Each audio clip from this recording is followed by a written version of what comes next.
안녕하세요. 정보가 세상을 바꾼다의 인포뱅크입니다. 이번에 전해드릴 내용은 미 경제성장 견인차 소비 하락세, 경기 침체 전망, 솔솔에 대해서 한번 알아보도록 하겠습니다. 여러분의 구독, 좋아요, 그리고 필요하시면 알람 설정까지 부탁드리겠습니다. 지금 우리가 미국 하면 가장 먼저 생각되는 게 세계 최대 소비 국가입니다.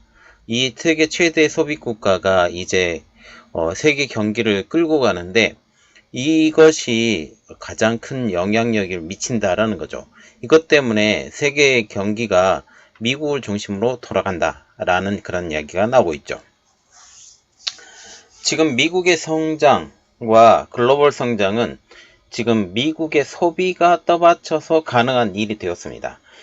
물론 유럽도 그 규모가 크지만 미국을 지금 따라가지 못하고 있기 때문에 그렇죠. 그리고 이러한 가장 큰 소비의 영향력이 지금 유럽도 미국을 따라갈 수밖에 없는 상황을 만들고 있는 것이죠. 지금 그러나 미국 경제 성장의 견인차 및 세계 글로벌 경기 성장의 근원이 되어온 미국 내 소비가 하락한다라는 지금 이야기가 나오고 있습니다. 미국 내 소비는 미국 경제에서 차지하는 비중이 무려 3분의 2에 달하죠. 이 때문에 미국 내 소비의 감소는 미국 경기의 하락을 불러일으킬 수 있고 또한 세계 경기의 하락도 불러일으킬 수 있는 큰 일로 보는 것입니다. 자, 그래서 이번에 알아볼 내용은 미 경제성장 견인차 소비 하락세, 경기 침체 전망 솔솔입니다. 지금 미국 경제성장이 꺼져가고 있다는 소식이 들려오고 있죠. 미국이 금리 인상으로 인해 고금리 정책을 시도하고 있어서 시민들이 지갑을 닫고 있다는 것이죠. 소비가 미국 경제에서 차지하는 비중은 무려 3분의 2. 31일 월스트리트저널에 의하면 최근 4개월 중 3개월간 소비 판매가 줄었고 임대료를 포함한 서비스 지출이 답보 상태에 빠져 1년 만에 처음으로 이 분야 지출이 늘지 않았다라고 보도하고 있습니다.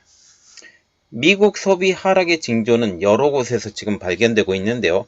가장 대표적인 것이 주택의 판매입니다.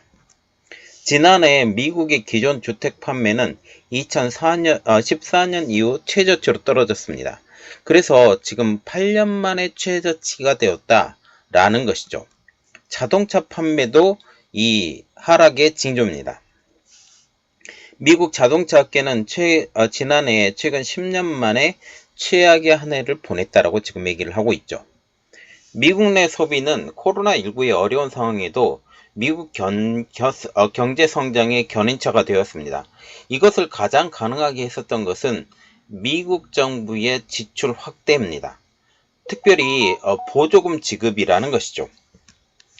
미국은 코로나19 기간 동안 미국 내 소비를 증진시키기 위해서 다양한 방법을 강구했습니다. 첫 번째로 보는 것은 재난지원금 지급, 두 번째는 낮은 금리다. 이 두 가지의 영향력으로 미국 경제 성장의 견인차가 되어왔다. 특별히 코로나19 기간에 원래는 금리를 올리려고 했었지만 그 방향을 틀어서 금리가 그대로 낮은 금리를 유지하게 되는 거죠. 제로 금리라고 지금 이야기가 되었던 것입니다. 이렇듯 정부의 재난지원금 지급 그리고 낮은 이자율 등으로 인해서 소비가 많이 증가했습니다. 지난해에는 소비 지출 증가율이 인플레이션의 상승률보다 2% 높게 나타났을 정도이죠. 그래서 인플레이션을 넘어가는 지금 소비 지출 증가율, 그래서 이것은 경제 활성화에 굉장히 도움이 되었다라고 보고 있는 것입니다. 이는 러시아의 우크라이나 침공으로 인한 고물가 사태 속에서도 미국의 소비가 위축되지 않는, 그리고 경제 성장이 위축되지 않는 기반이 되었죠. 그러나 이제는 상황이 바뀌고 있습니다. 미 연준은 인플레이션을 잡겠다며 금리를 계속적으로 인상하고 있죠. 이번이 마지막 금리 인상이라고 지금 얘기가 나오고 있는 것도 이 때문입니다. 경기 하락. 이는 최근 몇 개월 동안 고물가, 고금리 상황을 만들었죠. 특히 고물가 같은 경우는 러시아의 우크라이나 침공, 이게 기반이 되었고요. 금리 인상 때문에 고금리 상황, 그래서 지금 어려운 일이 두 가지가 한꺼번에 벌어졌다라는 것입니다. 이로 인해 본격적으로 소비가 확연하게 감소하고 있습니다. 지금 고물가를 잡기 위해서, 특히 인플레이션을 잡기 위해서 고금리 상황을 만들었는데 아직도 꺾이지 않는 인플레이션이라고 지금 얘기가 나오고 있지만, 물론 지금 인플레이션이 거의 다 잡혔다라고 지금 얘기가 나오기 때문에 더 이상의 금리 인상은 없을 것이다 라고 지금 얘기가 나오고 있는 상황이죠. 가장 큰 문제는 지금 저축률이 떨어지고 있다는 것입니다. 지난해 12월 미국인의 저축률은 3.4%로 알려지고 있는데요. 이는 2021년 12월의 7.5%와 비교하면 반토막이 난 수치입니다. 미국의 기준금리가 지난해 초에 제로금리 0에서 0.25%였으나 이제는 4.5에서 4.75%로 지금 치솟은 상황이죠. 이번 FOMC에서 베이비 스텝인 0.25%포인트가 상승이 채택되면 5%대에 진입하게 되는 것입니다. 소비자 물가지수도 지난해 6월 9.1%로 40년 만에 최고치를 기록했다가 지난달에 6.5%로 내려가는 상황이지만 여전히 높은 상황이죠. 지난해 12월 개인 소비지출 PCE 가격지수도 5%로 7월 이후 계속적으로 하락하고 있습니다. 지금 소비 지출이 하락하고 있다라고 지금 얘기가 나오고 있는 것이죠. 자, 이게 지금 이 그림이 어떤 거냐면 지금 PCE 지수이거든요. PCE 지수를 보면 지금 2022년 7월달 이후로 쭉 하락하고 있음을 우리가 알 수가 있죠. 쭉 상승했다가 소비가 하락하고 있는 것입니다. 이 상승을 받쳐주는 것이 재난지원금, 이게 재난지원금이 되는 거죠.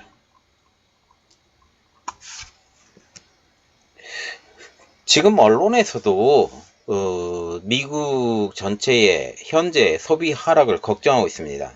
월트리트저널은 미국 경제에서 소비가 차지하는 비중은 무려 70%에 달한다 라고 하면서 월스트리트저널 조사에서 전문가들이 향후 1년 이내에 미국 경기 침체에 빠질 확률이 61%라 할 것으로 전망한 이유 중에 하나도 소비 감소라고 전하고 있습니다. 이 신문은 만약 미국에서 소비가 안정되면 미국이 경기 침체에 피할 수 있다는 게 이코노미스트의 판단이라고 전하면서 지금 미국의 소비가 안정돼야 되고 계속적으로 지속돼야 된다고 얘기를 하고 있는 것이죠. 그러나 역설적이게도 소비가 줄어드는 상황에서도 노동시장은 강세가 여전하다는 거죠. 그래서 인컴을 받는, 그래서 지금 급여를 받는 사람들이 점점 더 많아지는 이러한 상황 속에서도 소비가 주는 역전 현상이 벌어졌다라는 그런 이야기입니다. 지난달 실업률은 3.5%로 1960년대 이후 최저치를 기록했습니다. 지난해 11월 현재 미국에서 비어있는 일자리가 1050만 개에 달했다는 거죠. 비어있는 일자리라는 것은 구직하는 사람이 더 많은 게 아니라 지금 기업에서 이 사람들을 채용할 수 있는 여력이 1050만 개에 달한다는 것입니다. 이는 남미에서 올라오는 이민자들의 제한 정책으로 인해서 많은 인력이 필요한 상황이었기 때문이죠. 지금 미국이 국경을 봉쇄했잖아요. 그 멕시코 쪽의 국경을 봉쇄한 상황이죠. 잠시 잠깐 불었다가 다시 국경을 봉쇄한 상황인데, 이러한 상황 때문에 저렴한 노동자들의 공급 자체가 부족한 상황이 되었다라는 거죠. 이는 평균 임금의 상승을 이끌고 있습니다. 미 노동부에 따르면 지난해 12월 시간당 평균 임금은 전월보다 0.3%, 전년 동월보다 4.6% 각각 올랐습니다. 자, 이게 그 시간당 평균 임금이거든요. 미국 노동부에서 지금 발표하고 있는 시간당 평균 임금인데, 자, 지금 보시면 2020년대 쫙 이렇게 끄서지죠? 이것과 비교하면 지금 현재 상태는 이 특별한 상황 빼놓고 지금 많이 올랐다라는 거죠. 비교해 보세요. 갭이 상당하다는 것을 우리가 알 수가 있습니다. 지금 상승률이 계속적으로 올라가고 있다라고 지금 얘기가 나오는 것이죠. 자, 여기가 퍼센트로 지금 얘기가 하는데 상승률이 어느 정도 안정이 되어야 되는데 지금 3%가 넘는 상승률이 계속적으로 지속되고 있다라고 지금 얘기가 나오는 거죠. 이는 전년 대비로는 지난 2021년 이후 1년 만에 최저치라는 이야기가 나오고 있습니다. 미 노동부는 지난해 말 기준으로 모든 미국 노동자의 주간 임금 중간값이 1년 사이에 7.4%나 올랐다고 발표했습니다. 자, 지금 이것은 한 달 한 달 계속 올라가는 거고, 이게 누적해서 보면 1년 사이에 7.4%가 올랐다라고 지금 얘기가 나오는 것이죠. 지난해 4분기의 소비자 물가지수는 1년 전에 비해서 7.1%가 올랐습니다. 지금 보시면 1년 전에 소비자 임금지수가 7.4%가 올랐죠. 평균임금. 그런데 소비자 물가지수는 7.1%가 올랐습니다. 결과적으로 보면 임금 상승률이 물가 상승률보다 0.3%포인트 높았다라는 것을 알 수가 있죠. 그러나 이렇게 노동시장이 잘 나가고 있으면 물론 경기가 풀려야 되는데 이 돈이 또 돌아서 소비가 증진돼야 되는데 증진되지 않는다라는 거죠. 그리고 현재 이 잘 나가고 있는 노동시장에서도 변화의 조짐이 일어나고 있습니다. 아마존을 비롯한 빅테크와 골드만삭스 등 월가의 금융기관들이 대대적인 감원에 착수한 것이죠. 미국의 노동자 주간 총 근무 시간도 최근 2개월 연속 줄어들었습니다.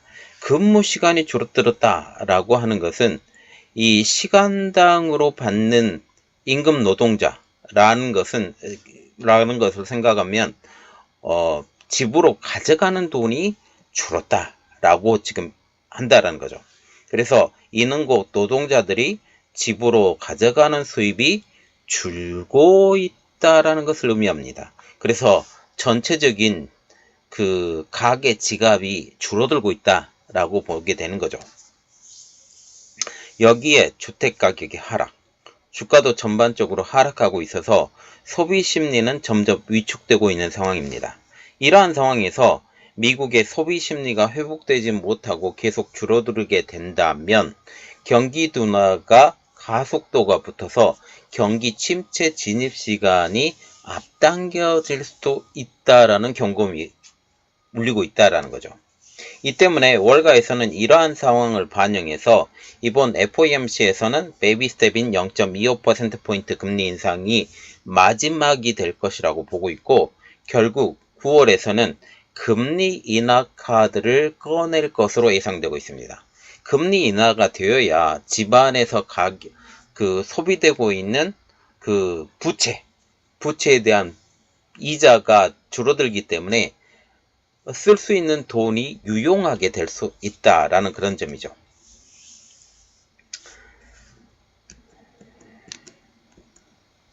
자, 지금 보시면 우리가 생각을 할 때 미국의 경기가 지금 현재는 어느 정도 잘 나가고 있는 것처럼 보이지만 실질적으로는 소비 심리가 줄어들고 있다. 소비 심리가 줄어들고 있기 때문에 미국 경기가 쪼그라들고 있다라는 이야기가 나오고 있기 때문에 이러한 쪼그라들고 있는 미국 경기, 인플레이션 어느 정도 잡았다고 지금 얘기가 나오는 이러한 상황, 이것 때문에 금리 인상은 더 이상 없을 것이다. 이러한 이야기가 계속 나오고 있는 것도 이 때문이죠.